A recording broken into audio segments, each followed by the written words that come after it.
order this regular meeting of the Richmond Board of Education on April 8th, 2019 at 7 o'clock.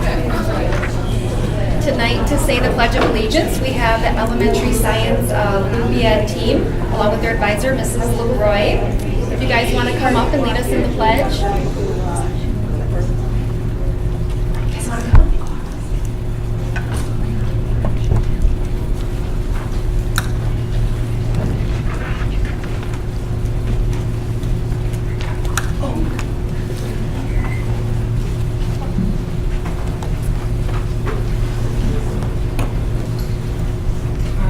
When I say your name, go ahead and give a little wave, okay? We've got Frankie Collins, Caleb Ryan, Jacob Hill, Madeline Nesda, Cameron Sutherland, Mason Brickle, Nathan Fraley, Evie Brand, and Katie DeVoe, and their advisor, and Ms. LeBrun's back there. All right, so you guys want to turn around? Will everyone stand and we'll say the pledge?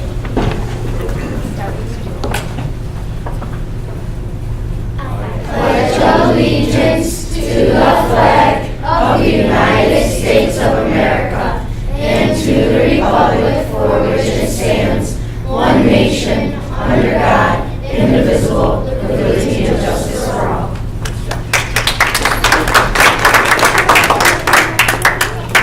They'll be joining us a little bit later for our True Blue moment, if you guys want to have that. Thank you, you did a great job. All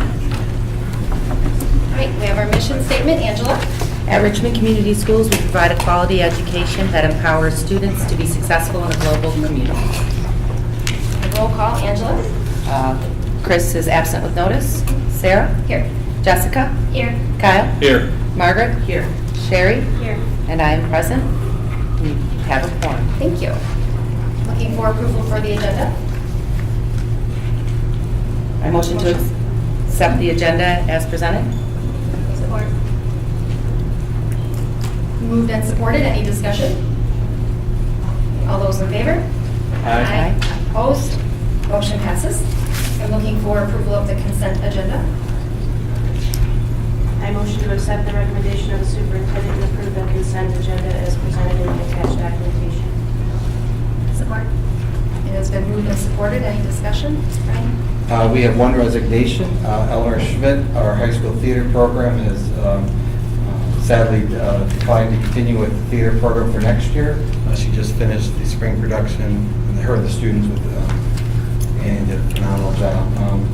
As well as we have a new hire, Brett Bird, for our middle school track position. And I had no questions on the claims and accounts. Okay, any questions? All those in favor? Aye. Opposed? Motion passes. All right, next we have our True Blue moment, the portion of our meeting where we recognize what wonderful things that are happening in the district. And tonight we have the Elementary Science Olympia team along with their advisor, Mrs. LeBroy.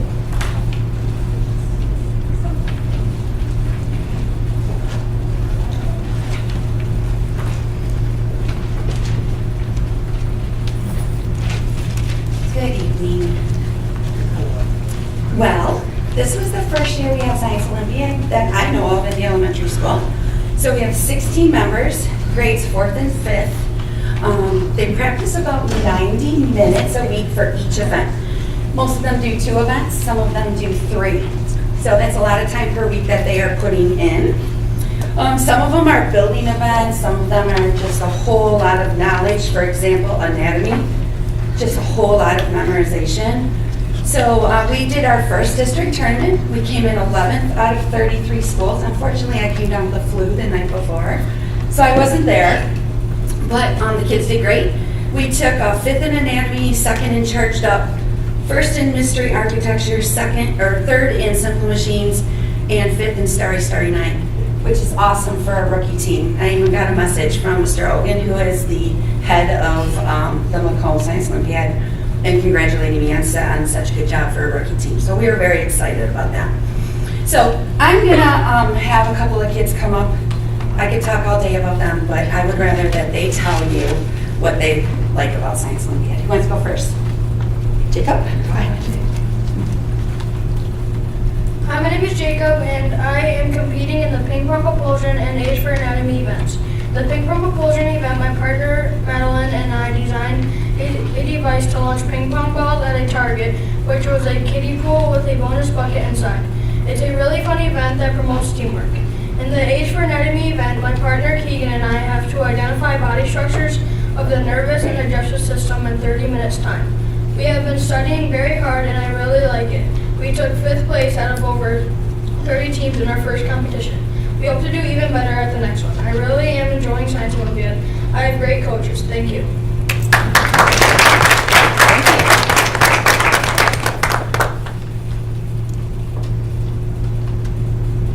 Science Olympiad is a very fun experience and a great learning opportunity. We learn and have fun all at the same time. The category that we are in together is simple machines. We meet once a week and practice, study, and work hard to get the work done. At our last tournament, we went to Fraser High School. For the test, there were 10 stations with 10 questions at each station. At the competition, there were 32 other schools, and for Simple Machines, we won 3rd place. The main thing that we learned is that simple machines are in our everyday life.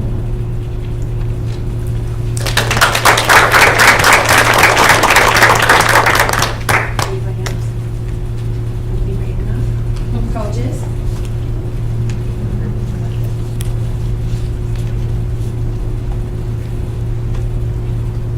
I just want to thank Mrs. LeGroy for taking the initiative and putting all this together. The kids are really enjoying it. I'm having a lot of fun watching them have fun. And I think it's something that they're going to remember for quite a long time. So thank you. Thank you.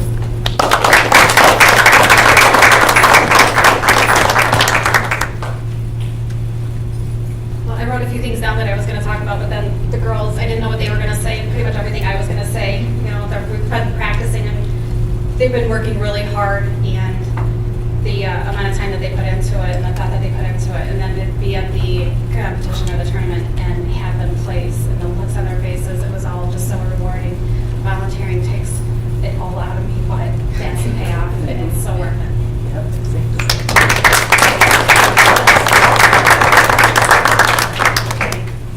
I guess there's nobody else. So I just want to end it with this. Our next competition is May 18th at Macomb Community College South Campus. At that one, not to scare them, but there will be over 80 schools at that one. That is a county one. So there will be a lot more schools there and a lot more competition. So we're looking forward to it. You guys are going to do Good luck. great. Good luck. Good job. Thank you, Ms. LeGroy, and all the parent members. Thank you.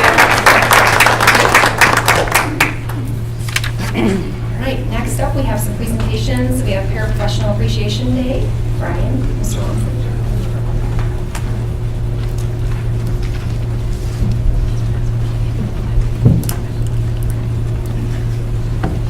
Last week, Wednesday, April 3rd, was Paraprofessional Appreciation Day. And though we were on spring break, I think it's an honor that we are able to recognize our paraprofessionals here tonight. Paraprofessionals has many different meanings in a district. Sometimes they're instructional aides within the classroom, sometimes they're media specialists, sometimes they're Title I in our case also. Paraprofessionals perform a variety of duties, such as teacher-related jobs, and often assist teachers in and out of the classroom. They work with students on supplemental and enrichment activities, either in small group or one-on-one. They may even also help students complete assignments who just need extra time or practice their reading. Paraprofessionals often work with students with special needs and a variety of disabilities. There are one-on-one aides, and they're there to help find students to check out books, problem solve with technology, and most importantly, just be another resource for a student in our district. Regardless of the role that our paraprofessionals play, they are a vital part of providing quality education to the students in Richmond Community Schools. And it's my pleasure that we recognize our paraprofessionals in our district for the impact that they have on our students' lives each and every day. So some of our paraprofessionals were able to make it, some were not because of prior commitments as well as just other things going on, but many of them are extremely busy. So I appreciate those that were able to come tonight, as well as we'll be recognizing those that could not. So I'm going to read all of them just so they can be recognized. So I will begin with Lisa Rands from the elementary medium. You can here. Monica Nicolopoulos, who's the middle school media.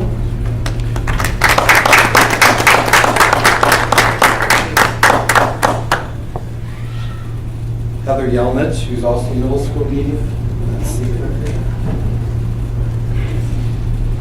Heather Letkowskowitz, and I probably butchered her name, so I apologize. I don't believe she's here. She's the high school media paraprofessional. Robin Ducharme, who's a special education paraprofessional. Jill Gabridge, who's also a special education paraprofessional. Seeing her. Jeanette Mueller, who's also a special education paraprofessional. Kathleen Karkoff, who is a special education paraprofessional. Derek Howell, is one of our special education paraprofessionals at the middle school, as well as Judy Pietzel. And Marge Solden is our special education paraprofessional at the high school. Our Title I paraprofessionals, Marie Cass.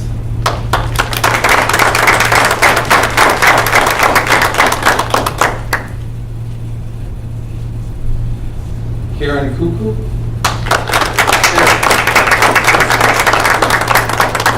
You see her twice tonight.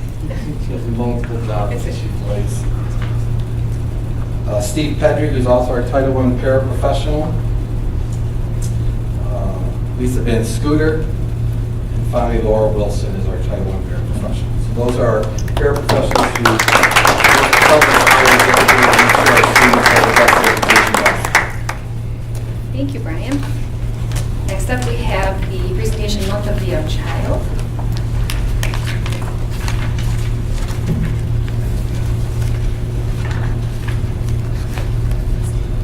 Years of research has shown the importance of early years in shaping how a child grows, learns, and forms relationships. Most parents spend day in and day out making efforts to ensure their children are getting what they need to grow up happy and healthy. During the month of April, many in Michigan take time to celebrate some of our youngest citizens, children from age birth to age 8. In 1971, the Michigan Association of Education for Young Children declared April as the month of the young child. They find creative ways to not only get parents advocating for children, but also include activities and information for communities, schools, legislatures that highlight the theme, the early years are the learning years. During the month of the young child, it provides us an opportunity to recognize and celebrate those staff members who have dedicated their careers to our youngest students. It's a great pleasure that we welcome them here tonight and recognize them, from our child care providers to our preschool teachers and preschool aides. So when I call your name, if you please come forward, and there is no particular order.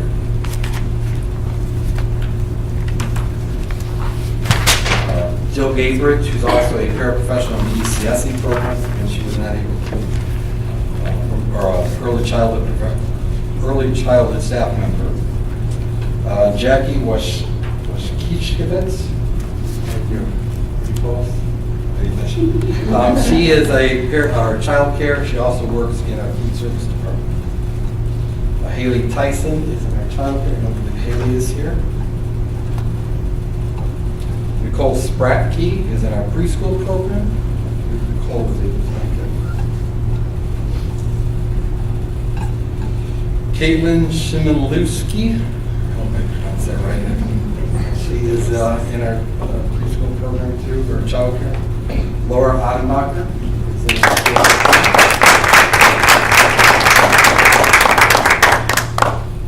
Elise Odenbacher is also in our preschool program.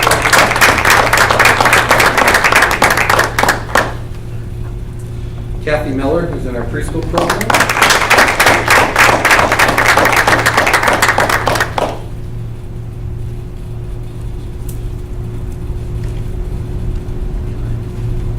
Lenny Wachowski, who's also in our preschool program. Rhonda LeGroy, who's our preschool program.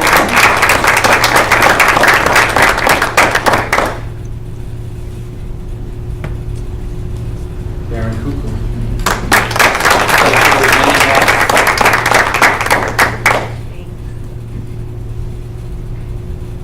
Jessica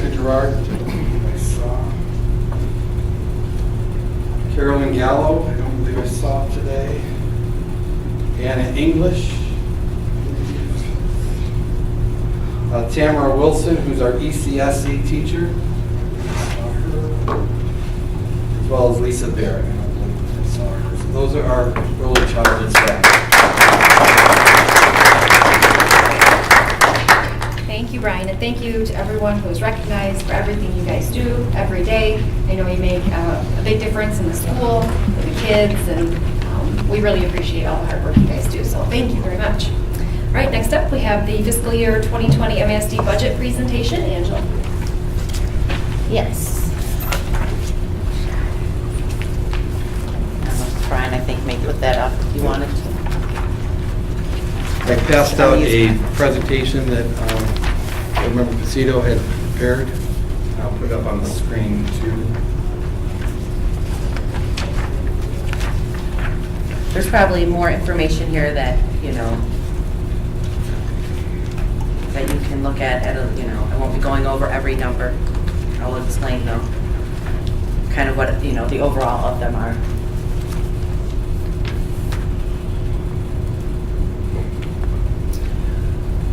Okay, I actually attended, was it last week, the MISD 2019-20 budget review. It was quite a bit of information to take in, and it was very interesting, and I was able to learn quite a bit while I was there.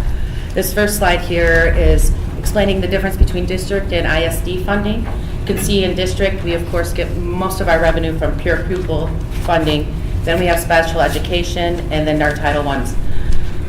When we get more students, we get more money, whereas the ISD, when they add students, it tends to cost them more money because they are paying out revenue and support services to the rest of us in the local districts. But the ISD does get the majority of their revenue from the property taxes and the special education, and the Section 81, which is also a part of, I believe it was special education, but just like a subset of it. On our next slide here, it shows you how funds are allocated. The majority of the funds from the MISD are in the general fund, the special education fund, and the capital projects. Their next biggest expense and where funds would go with the program funds. These are just a few of the programs they offer. They offer so many programs. It was really amazing to learn how many things they are doing and even implementing for the future. But that covers early college and Macomb area pathways, school improvement and wide area network as far as our power school that we use for our schools. They're working on that. And then the shared cost, where we share costs with the MISD and the district. They share that cost together as far as early college, early literacy, and WEA in our power school. On the next slide here is the budget overview. The MISD made their budget assumptions before the governor's budget proposal. They decided they were not going to include the budget proposal from the governor in order to, for their budget, because they feel that there may be a possibility that it will not be passed with the gas tax increase being tied to it. It was going to be $180 per student increase for the districts receiving the minimum. So, however, there's little to no changes in the state funding from 2018 and 2019 in the current MISD budget. And they will be finalizing the budget after they receive the final property values and, of course, the budget from the state. They have increased revenues right now. Our property taxes are up 0.024%. However, with the inflation rate at the current time, we're not receiving as much as we would hope. They're phasing out the commercial and industrial personal tax as well, which has been happening for a time now. So we are losing money, but we plan to be reimbursed, and hopefully they will be gaining more money, but they will be being paid back at the 2013 levels instead of current housing levels. The decrease in revenue going on right now, of course, we are still experiencing it from the phasing out of commercial. And then the Section 51.8, which is the special education that has been reduced. And then also the I don't know how you would say that, but the MPSERs, the retirement fund, MPSERs is underfunded as well by $9 million. So they're definitely seeing decreases, which we knew that was happening, but they are still maintaining all their programs and services at last year's levels or their current levels. They didn't cut anything back. And then on the next slide, you will see kind of a breakdown between the general fund and the special education fund and the capital projects fund. You'll see the revenue that each category is bringing in. and also the expenditures. Each fund is actually, of course, seeing a deficit, which they were, however, able to balance the MISD, even though they are not bringing in enough revenue to cover their expenses because they were able to rely on a savings account. They have currently 17 million in savings, but they are pulling from that to balance the other 3 funds. And so they are currently making budget, but it's only a matter of time if we had to continue along, the path of pulling from the savings account that it would be depleted. The next slides are just a few slides that are breaking down the MISD general fund revenue and the MISD general fund expenditures. It's just kind of more of a breakdown to show you, to see exactly that in every single category we are bringing in less revenue and spending more than what our programs or our costs are. So there's $165,000 under in the general revenue, fund revenue, and then $402,000 if you switch to the next page at the MISD special education revenue, which it was interesting to find out that special education is pretty much almost fully covered between state and federal funding. There are some additional costs when it comes to staffing and buildings, etc. But as you can see, all 3 fund balances, if we go to the final page, which is an overview, even though 100% of the, This one? yes, the very last one here, yes. Oh, I'm sorry. Oh, no, you're right. I'm sorry. Right here on the MISD projects fund revenue is what I wanted to talk about, yes. You can see here that 100% of the revenues are from the local source, which is only $671,000, which I feel it's kind of shocking to me compared to how much the rest is, how much they're outputting between everything else. But in the end, with the savings account, that's what's saving them. When you flip to the final page, you'll see that the MISD total revenue, even though it is around 1.9 million in the deficit, they are able to balance with their savings funds. So I don't know how long they'll be able to do that. Hopefully, if the government, or if the governors, if that is approved, hopefully we'll see some more revenue in the future. The next slide here is the anticipated future actions that were brought up that may, of course, some may cost more revenue for us. The Medical Leave Act law was in effect on March 29th. I believe the meeting was March 28th. So they're not quite sure how funds will be affected by that yet. The GSRP should increase. They're hoping next year by $750. There also should hopefully be within the next year, they mentioned a mental health increase to provide more supports for students in mental health. And then down the road, they're feeling that there will be fiduciary actions of boosters that we need to account for in our budget. So those are all things that we'll have to take into account. Here at the very end is a graph showing you from 2009 to 2019 what was per pupil spending in Michigan that we were affected, that we paid for in Richmond, is how we were. And you can see there that the MISD is staying with $7,871. That's what they would think we should stay at as our last budget. But if you look to the next slide, I did incorporate the governor's budget at $8,051. If we were so lucky, that would be great. But I did just want to kind of point out, I guess, with the trend line that you can see over the last 3 to 5 years, we've been slowly increasing by about $100 per pupil spending a year. And other than that, that's pretty much all I have, except for the fact that there were 12 different representatives from the districts that showed up at the meeting. And everybody voted yay. It was unanimous as far as proceeding with the next steps to finalizing the budget. Thank you. Thank you. I just want to make Any clear. questions? Yes. No, I just want to make clear for those out in the audience, when you were saying us and our, and we, it's not our budget, it's the ISD's Right, budget. right. We were reporting on what the ISD's budget. Correct. And we Yes. have to vote on that. Right, Just we I have to don't want vote on anyone that, thinking, right. because you're Right. talking about we're. No, this is funding- everything I was including us as far as us and our, because we are part of the MISD as one not of our the budget. districts. No, it's not our budget, but Okay. it does affect us, Just I wanted to believe, in the clarify. long run. For certification. Okay. Is there any other questions for Angela? I just have, if you, in your packet, you'll see 3 different resolutions that will come before. One of them needs to come to the board to vote on it. If the board has no issues with it, my recommendation would be the last resolution, which is what we've done in the years past, that we support the budget that has been outlined. The board member Pacito has presented to us, as well as you have a copy of the budget that was given to you at the last board meeting, as well as I put a hard copy in your packet today. The other 2 resolutions, they're called alternate 1 and alternate 2. One is if you are not in approval of the ISD budget.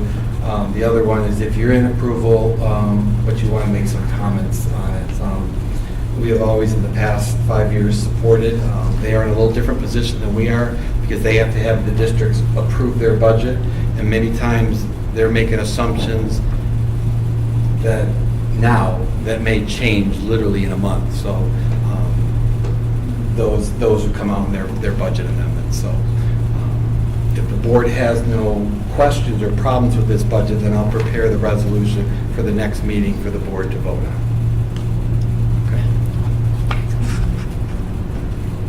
All right, thank you. Next up, we have the fiscal year 2020 budget presentation number 1, Brian and Tammy. Close out. Okay, this is our first presentation for the fiscal year 2020. It's hard to believe it's going to be 2020 next year already. So, all right. So one of the things that we start with every year when we do the budget is we have to make some assumptions, and our money that we receive as a district is based on enrollment.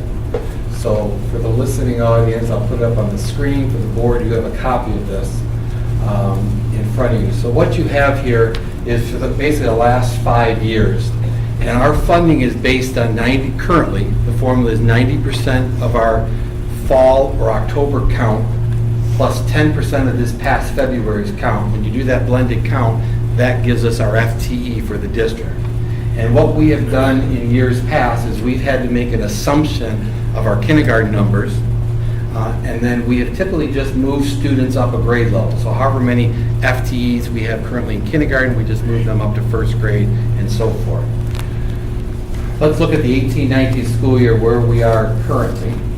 You will see in this one, and under February of 19, which is going to be based, 10% of that number is going to be based on our revenue for the fall. We are currently down 19.53 FTEs over our fall count. Variety of things, looking at those numbers, we've had families that have moved to other areas. We typically have a group of students that will go to an online program rather than a traditional high school, which is not uncommon. Last February was the first time in many years that we actually showed no decrease, and it was actually 66.92. If I move into the October 19 column and I assume 15 FTEs for the early childhood program, and you'll see the second yellow box where it says 99.64. What I did was I took an average of the last 4 years kindergarten enrollment to come up with 90. We are higher than what we have had in years past. We know of about 100 kindergartners, and they all haven't registered, but we know of names that we're following up on.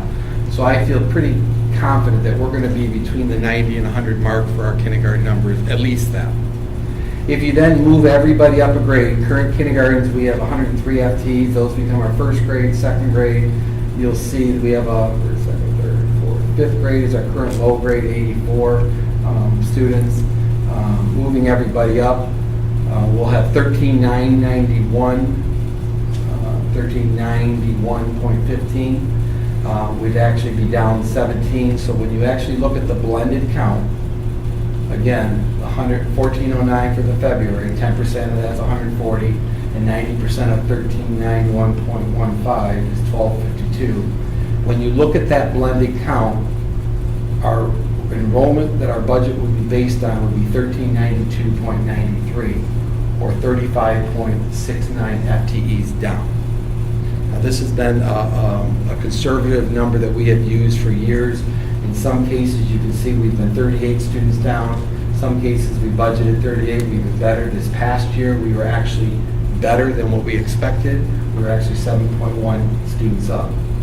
If we assume our current FTE allocation, which is 7871, that equates to $280,000, almost $281,000 in lost revenue based on that blended count. So the first thing as we're going through this is we have to start the budget process with making an assumption. And so my recommendation is we base the budget on this assumption for enrollment. Okay. Any questions at this point on enrollment? So now what we do is we looked from enrollment and we say, okay, now based on that,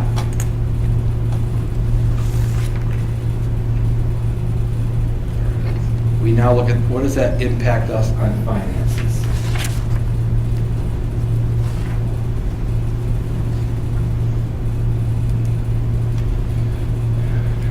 So here you'll see a 5-year trend.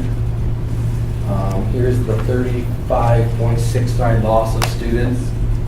You'll see the $280,000. These two numbers in the blue column, which is in column R, are based on our amendment. This was our amended revenue for the FY19, and this was our amended expenses from the FY19, which we did back in February. You'll notice there's a $70,000 difference there that we put into fund balance. Keep in mind, some of that $70,000 is starting to get earmarked. For instance, we budgeted $40,000 for the classroom on the amendment. $40,000 for the classroom cubbies. When the bids came in, it was $52,000. So part of that's going to help offset that cost and not cause us to go, which we'll shake out in the final amendment. So the assumption I'm making is we need to address the $280,000 loss of revenue from the students. If we do nothing, and you just say take it out of fund balance, that puts our overall fund balance to be less than 5%. It's not the early warning fund balance, but the overall. And that's the one thing that we are cautious on. So there are no more questions on this one. And the next phase is what I would recommend to the board to begin as a starting point. The next document you have, and I'm not going to go into a whole lot of detail, is the actual amended budget that we approved in February. You'll see by function code, 111 is the elementary, 112 is the middle school, 113 is high school. You'll get into 118, which is your preschool, 122 special education, and so forth. Each of our, how we operate has a function code in the budget. So let me close this one out. And open up. So I guess the first question, is there any questions at this point board members may have? Okay. So here's how I would recommend we attack the problem, if you will. There are 3 scenarios that you're going to see up here. This is what we currently have. Assumption 1 is in green, which is our current, if we assume the enrollment that I shared with you, as well as 0 increase from the state. I truly believe, with everything I have been told, that we will not have a budget prior to June 30th from the state. It will come in August. It may even come as late as September 30th before the October 1st deadline that they have. So what that is uncertain. The governor's budget called for a significant increase for Richmond, but it's contingent on the gas tax, which, as you know, has a lot of people working opposing it. The Republican legislators in the legislators have already said this is a non-starter. The gas tax is a non-starter in the budget. So I believe there's going to be a lot of gridlock and finagling. Do I believe we're going to get something when all the dust settles? My gut's telling me yes, but I don't know. So the 3 scenarios you have up here are, you can assume 0. You can assume a $50 increase, which we have had in years past, and you can assume 100. And there have been years that we've gotten nothing for multiple years. So what I'm recommending is you assume assumption 1. Very similar to what the ISD is doing right now. So how do we tack that $281,000 problem? First, what you're going to see here are some costs that we know are going to increase in our budget. We already know that our retirement cost, our portion of that retirement cost is going up. We will have $95,000 in additional expenses next year based on the rate of retirement. We know the hard cap goes up legislatively what we pay for insurance. It's our portion. Some years it's been as high as 3.5. Some years I think the lowest it's ever been is about 1.5%, 2%. But in average it's about a 3% increase, 3 and 3.5% increase. So this is assuming, it's an estimate, a 3.4% increase in what we currently pay for insurance, which equates to another $40,000 in costs for the district.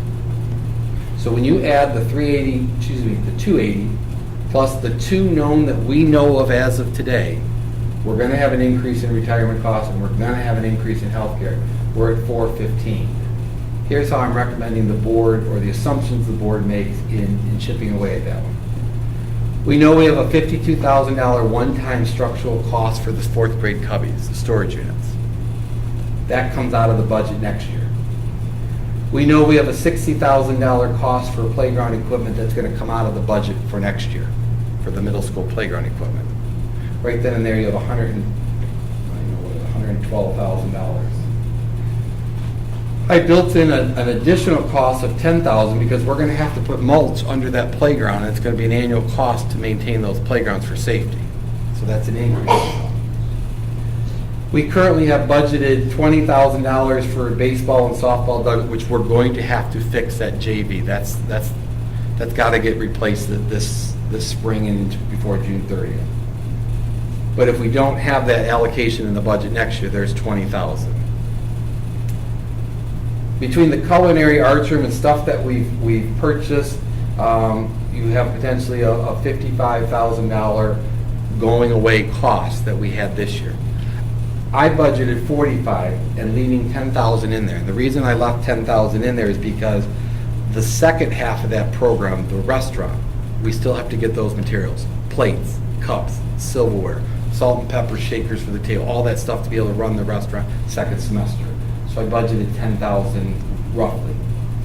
We, in the budget for the budget amendment, we had, because we had previously talked about a sinking fund and doing a facilities audit, that will be completed. That will be coming to the board in May, on the May 10th board meeting, I believe it is, maybe May 13th, I can't remember, May 13th board meeting. But we won't have that expense in there, so there's $9,000. We budgeted $12,000, I put 15 on one column, for that telephone investigation that we did. We did not spend that, but we allocated as a line item $12,000. That would come out. At the last board meeting, the board approved a voluntary severance plan offered to teachers, which was having a minimum of 5 teachers to a maximum of 10 teachers, but the board could adjust that number based on how many are interested. The difference between a new hire and one that is eligible is approximately $40,000 when you look at total costs, FICA, retirement, salaries, etc. Taking $10,000 of that out because we have the voluntary payment that we're going to have to make, it's about a $30,000 saving. If we assume 5 teachers take the visa, there's $150,000 of payroll costs that are coming out of the budget. In the scheduling process, there's potentially to do some type of teacher reduction, whether it's a partial schedule of a person because of number of sections in a building. As we look at that number is somewhat fluid at the moment because we don't know until we finalize the schedule. But there are preliminary numbers of showing that there could be some reductions on some partial schedules. As I mentioned 3 years ago, and I have mentioned every year, as the number in a building goes down, the efficiency in the schedule becomes much more challenging. So what used to be able to offer a full-time position for becomes much more challenging to offer a full-time because I may not need as many, I won't have as many sections to offer them.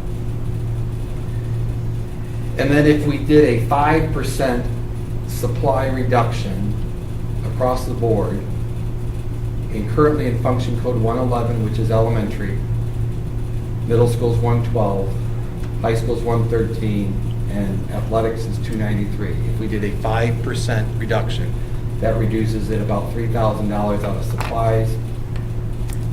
You have solved the $181,000 structural problem. Some assumptions as the board you need to make sure that this is built on. And I'm going to try to get it on there at the very bottom. The first assumption is any revenue that we receive for grants, whether it's increase or decrease, is automatically adjusted to the expenses. Every grant account, we have to have the revenue equal to the expenses. So if our Title II gets reduced, we're going to reduce expenses in our Title II line items. If our GSRP gets increased, we're going to have to increase that GSRP to match the grant. The one that's in red is the one that potentially we're going to have to add expenses that are currently charged to grants to the general fund. And it's grant revenues may decrease, but there are things in the grant that we need to keep going in the district. And I'll give you for example. At the national level, the federal level, Title II grants are being reduced. Title I is being reduced.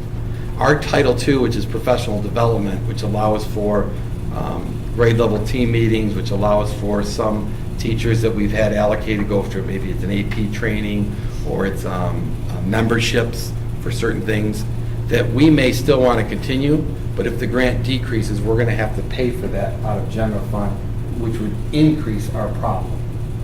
So right now, I don't know what that number is because the federal government hasn't given us those final numbers. We're assuming our 31A at-risk money maintains. The governor's budget has an increase for us in 31A. But right now, this assumption is whatever we get in 31A, we're going to continue those programs and allocate those dollars. This budget assumes no transfer from the food service account into the general fund.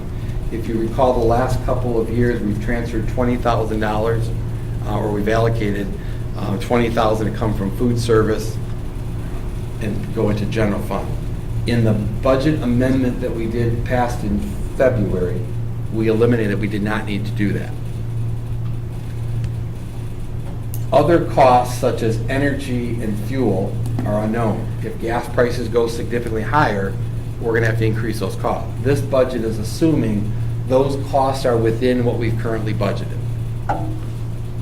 And typically when we've done the February amendment, we kind of get a sense of what our gas and utility bills are going to be, especially if we're increasing.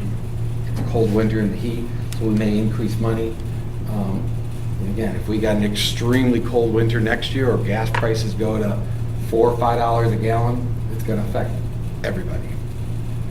The other one is assume no reduction from the state in per pupil foundation. We are getting what we got at least this year. That hasn't always been the case. If you recall, we had a 470 reduction many years ago, which devastated a lot of districts and caused a lot of stress within districts. And the last one is GASB 84, which Angela, you had mentioned on one of your slides, but I'm going to defer to Tammy to talk about this one because this is out of my league. So I will let her.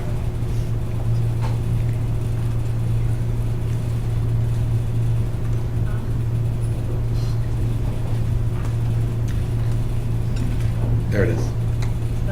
Yeah, you might have to pull it closer. There you go.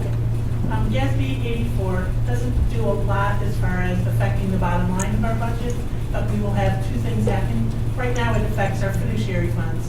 Our fiduciary funds are the internal activity accounts, is what we call them. It's for student groups, the class of 2020. It's the National Honor Society.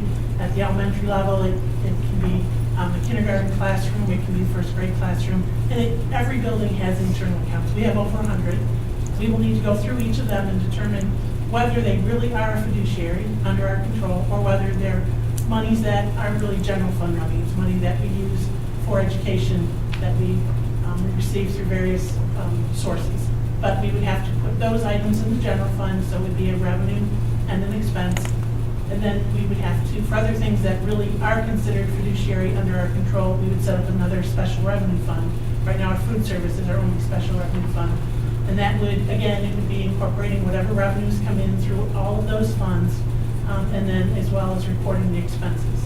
So it will change a little bit as far as our general fund budget, and it will be a significant change for us in how we report on our financials at the end of the year with the audit, those fiduciary fund dollars. We have to record revenues and expenditures.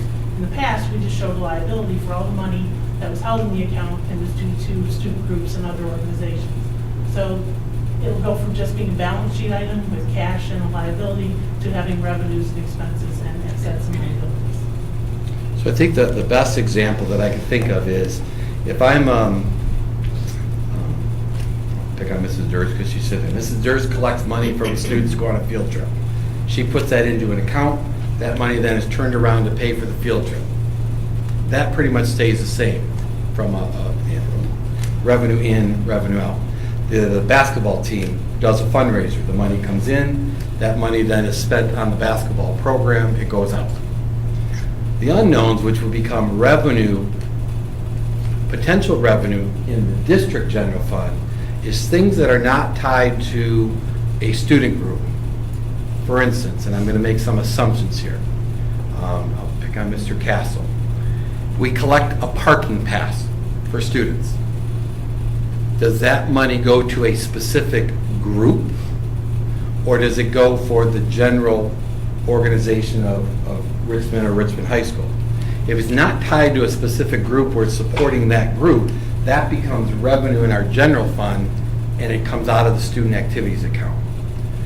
Coca-Cola revenue. If it's not tied to a specific group, then it's got to be now classified as revenue for the district, which will now affect, because we have to literally sit down at those 100 count with each one of our building principals and anybody else and say, okay, this money that's in this account, who's it tied to? And if it's not tied to a group, we have to classify it as revenue and then create potentially an expense that's tied to it in the general fund. So I guess that's the simplistic way of looking at it. Most of ours, in the first glance, I believe are tied to a group. You know, a yearbook. They collect money for yearbooks. They turn around and pay money that goes out to yearbook. Science Olympiad. They collect money for Science Olympiad, turn around and pay to support the program. But there are going to be some cases where we're going to actually have an increase in revenue, but we'll now have a new expense to where what we're going to charge. So that's GASB 84, and every district has to now put that on the books next year. So as the ISD spoke about in their meeting, as well as what was talked about in the audit last fall, be prepared, it's coming. That's now the new financials. So this is where we're at. If the board is comfortable with the blended count assumption, we could start there. If the board is comfortable with the per pupil allocation, flat, we could start there. If you want to look at assumption 2 and say, okay, we assume we're going to get at least $50 per pupil, you can see some of these last items in that scenario don't need to happen to balance the budget. The other unknown that I think is in here is I'm assuming all our staff remain the same. So for instance, Mr. Bartels wins the lottery and he says, I'm done, I'm ready to go to wherever he's going to retire to. You know, and the person we hire may be at a different rate, maybe have a different insurance package, and our costs would change. And we deal with that every year. We make an assumption on staff that we have, and we have to have it at some point. So the question that I have for the board is, if you're assuming, if you're good with the FTE count and you're good with the allocation of either flat or if you want to do 50, I would recommend conservative. I don't believe we're going to have something. Especially, everything I've been told is not till August that we're going to hear something. If you want to assume these reductions, we have balanced the budget for the FY20 school year, based on the assumptions we know. I would not recommend, if you want to stay with the green, that we finalize the budget in June, because over the next couple of months, things will change. And so forth. So at this time, I mean, is there any questions or have some conversation, discussion, or? What is the 5% supply reduction in each of those areas, for example? So for instance, we allocated a $200 classroom stipend to, I believe, I'm just picking first grade. I take 5% of that off, the $10, so they get $190. There's a little over $60,000 in supply money that is not grant related in those four function codes.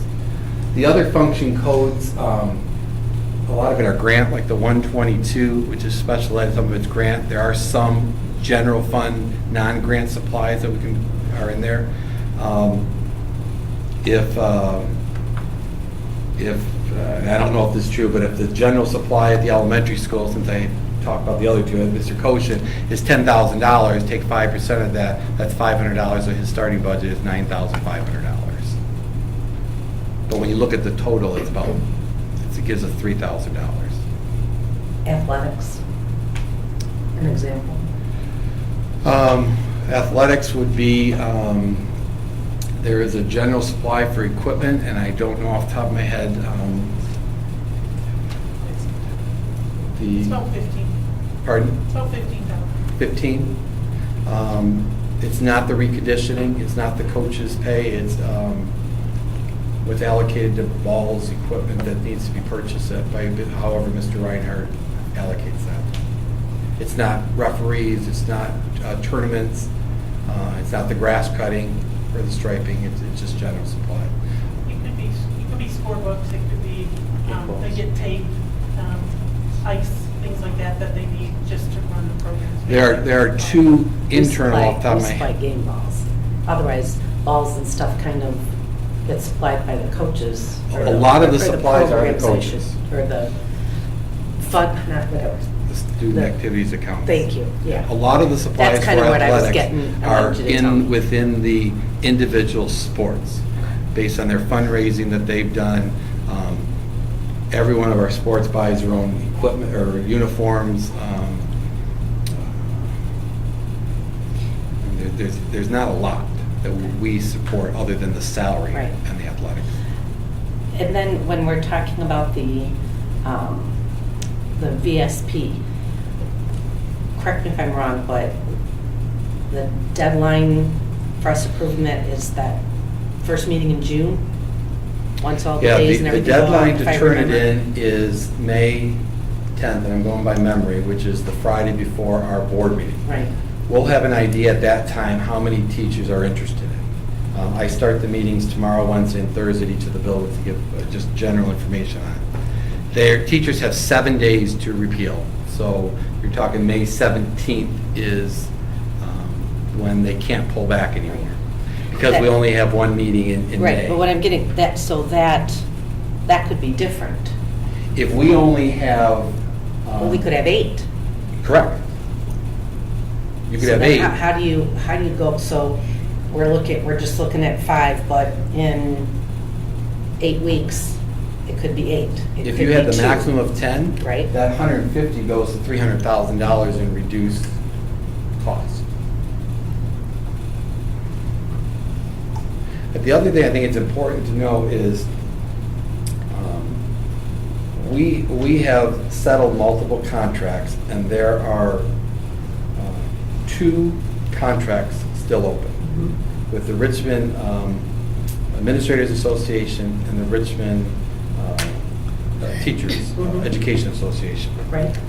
That 70,000, that and so forth that's out there, part of that is expenses that settling the previous contracts that are going to be new expenses next year, which is why I'm saying we're staying with the 280,000 rather than taking 70,000 off, as well as some of the parameters the board has given me to date with the contracts to go forward. Okay.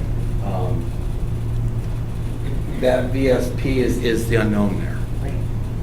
Well, I mean, if you're looking for people to kind of, I mean, I'd go with assumption one right now. We don't want to go with the $100 one. And I don't know, I'm more comfortable going with just the status quo, and then if we get a bonus down the road, we get a bonus down the road. I agree. That's what I was thinking. Likewise. So what, my next step, just for the board's perspective, is I need to sit down with the administrative team and start finalizing the scheduling. We started at the high school. I need to meet with the middle school because they've gotten the student selection in. Mr. Koshin and I have kind of talked already about the elementary. It's pretty easier. It's a lot easier at the elementary school because it's one teacher that they can primarily have. But looking at the special schedule, we've got to look at. That will then be that $75,000 as we finalize that number. And then I know you kind of had conversation, like you referred to Mr. Castle, but are there changes, different offerings? I know you kind of said something. We'll have So some is of the it- you know, year because that would two. change things too if different things were being We'll have some of the right? year 2 courses that we're offering, like for instance, the cybersecurity will have the year 2 course. Changing the culinary to be, instead of 1 hour block over 2 year, doing a 2-hour block. So that down the road. anything new. There isn't new ideas, new offerings. Going into next year, no, it's finalizing what we've already started and Okay. getting the year 2s going. Okay. So what my next step would be is work with the administrative team on that 150, because what if we only got 4? And so there's roughly $30,000 that's unaccounted for that we're gonna have to come up with what's our plan for that. And so between now and the board officially approving that VSP, whatever that number is, we gotta have scenarios B, C ready to go in order to, and hopefully maybe if we're lucky, we'll have more of an assumption on our per pupil. But the reality is that, they don't have to approve a budget till October 1st. So we had 3, I didn't hear from you guys. Were you guys okay with that assumption that Margaret passed out? Well, I have a question. Yeah. The 1,392 projected students, that's the number that the state's, that's the amount of students that they're giving us. That's Is the that- FT. That's what our. Yeah. Oh, That's what that's FT, it. that- Nothing's changing on that. So it's just a matter of how much they're going to give us per that many students. That doesn't, it doesn't mean that's how many kids actually we have, but That's that's just our what we're assumption. getting money for. That number could change. We could get more students that come. So when will that money show up, if we do have more than that number come next year? That comes in our state aid payment for October. October. So once they do the October fall count, which we'll know what 90% of the budget's going to be based on the October count, we take that plus the 10%, which we already know, create the blended count, and that's what will be in our October state aid. It was October 20th we get that? We get it in October 20th, but we won't see it until they finalize the count and gone through the audit process. So it might be December before we see any increase, but we'll know ahead of time. And that's the whole problem with trying to put this together, because you're going with that number, and it could be less, or it could be more, and then that's a bonus, but you don't know that way after school starts and you've already got things started. It's that's one of the ridiculous ways of why they give us our money. And I know that this number doesn't make any difference to what we're talking about, but just from my own knowledge, how many students do we have right now?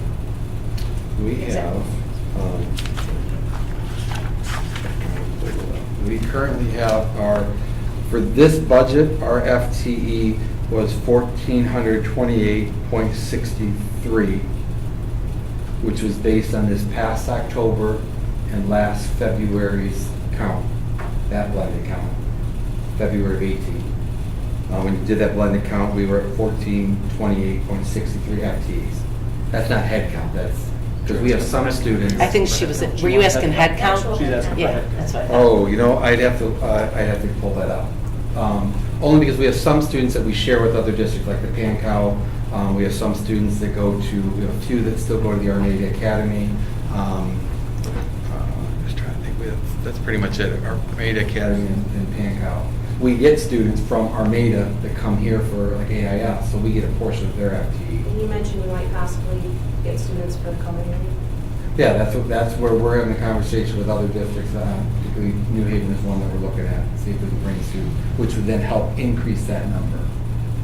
But it could be a wash, because if we have students that elect to go to their program, we're giving them the FT and they're getting FT, so it could be a wash for us.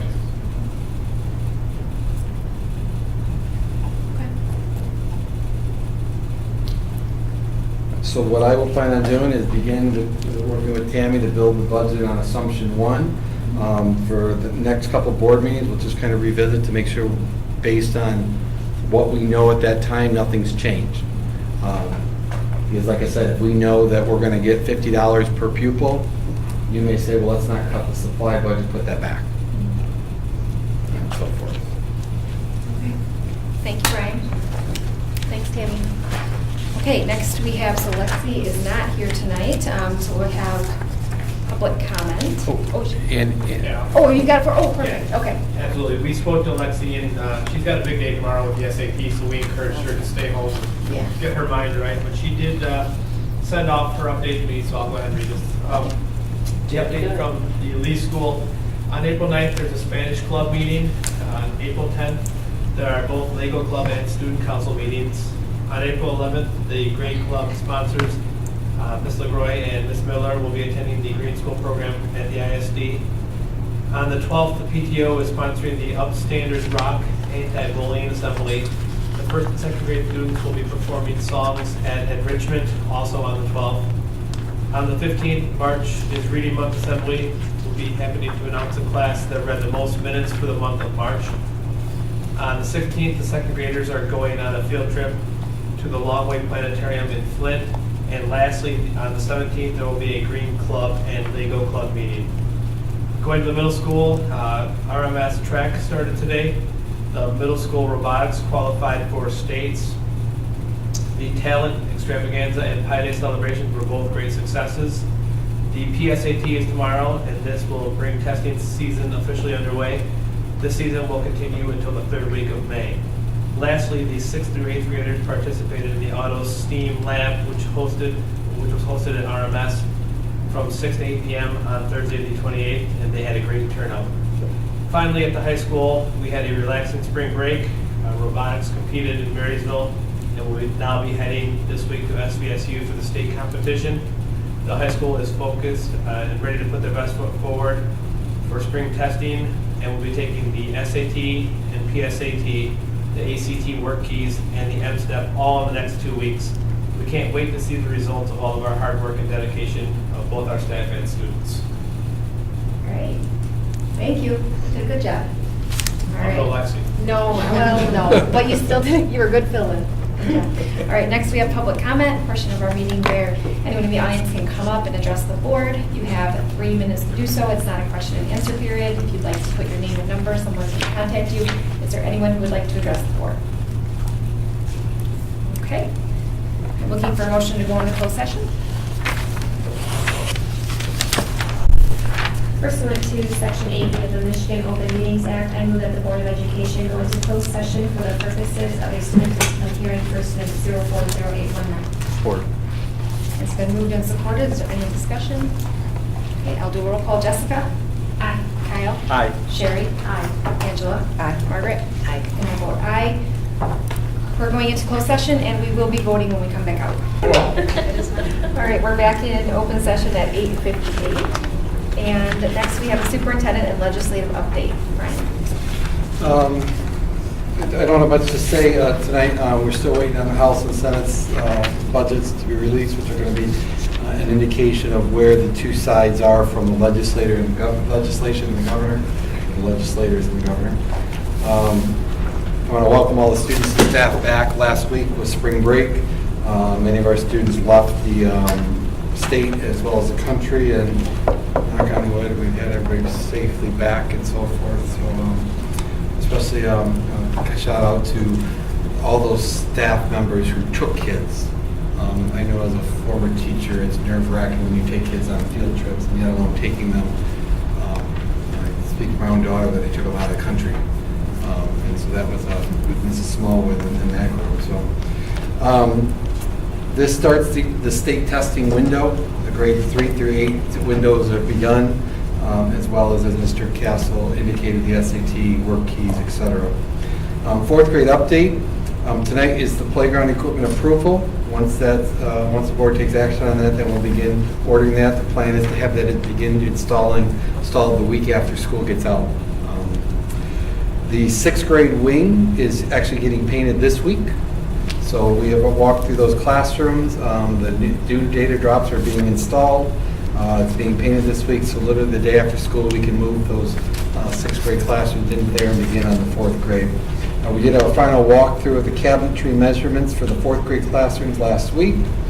And the last thing is that we've been working on is the library evaluation of the data, the book collection, to see what needs we'll need in the library at the middle school for the incoming 4th graders to the middle school. Other than that, that's it. Okay, thank you. Next, we have items of interest from the Board of Education. Is there anyone who would like to talk tonight?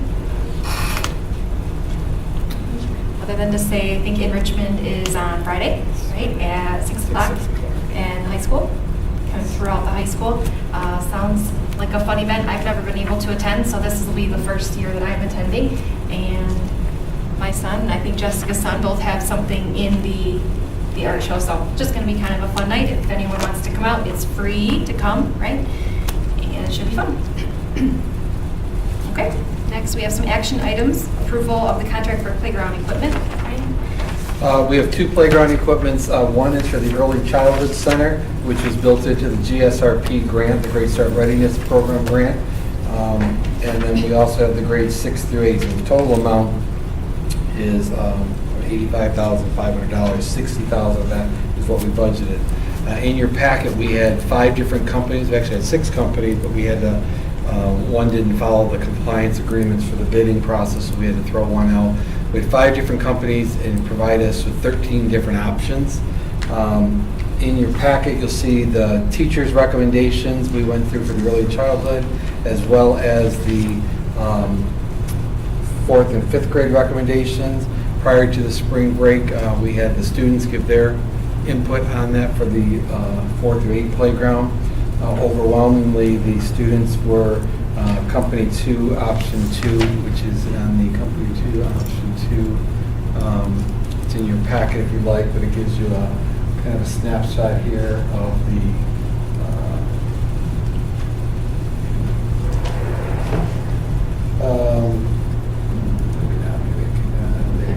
but there's a climber here. This is a rough sketch. It's not the actual replacement. This is the existing swing set. We've got 1, 2, 3, 4, 5 different units going in from these glides where you grab on one side and slide across to a tire swing, to slides, to a playground jungle gym, if you will. Different snapshots of that. And then the preschool playground, which was for, here is option company 5, option 3, company 5, option 3, early childhood. This will give you, it's more climbing facilities, some benches there. I'll give you a scenario. This is the, I guess not to size, but it's on the side here. These are the new pieces that would be put in. These are the existing pieces. There's a dragonfly, a car, and so forth. So it's another climber, wall, and so forth. Jumping pads, like a rocket climber, and so forth. It would be placed, currently this is the door that comes out for the kindergarten, and then there's a fence that runs along the side. So we'd be placing it along that fenced grass area, so we'd just be expanding the preschool sections. So there are 2 companies that we're recommending. One for the 4th grade is by Play Environmental Design, and then the elementary, the preschool is by Sinclair Recreational. Sinclair Recreational is what we put in the playground equipment in 14 with the that. So the color schemes and all that, it won't be necessarily these, it'll match the color schemes to match the existing playground and so forth. both very reputable companies. Looking forward to it. Okay, there's a sample resolution. A motion to accept the recommendation of the superintendent and approve a contract as outlined in the attached documentation for which funding is authorized from the 2018-19 general fund. Is authorized for $60,000 with play environment design plus 10% for unknown site conditions and $25,500 with Sinclair Recreational LLC. Support. It's been moved and supported. Is there any discussion? I don't anticipate there being any need for that 10%. It's just so we can keep the project going. It's all of them were bid within the dollar amounts. Okay. All those in favor? Aye. Opposed? Motion passes. And then next up, we have student discipline hearing resolution. Looking for a motion. A motion that following a closed session hearing, the board votes to suspend student 040819 consistent with the attached resolution. Support. It's been moved and supported. Any discussion? Okay, Jessica?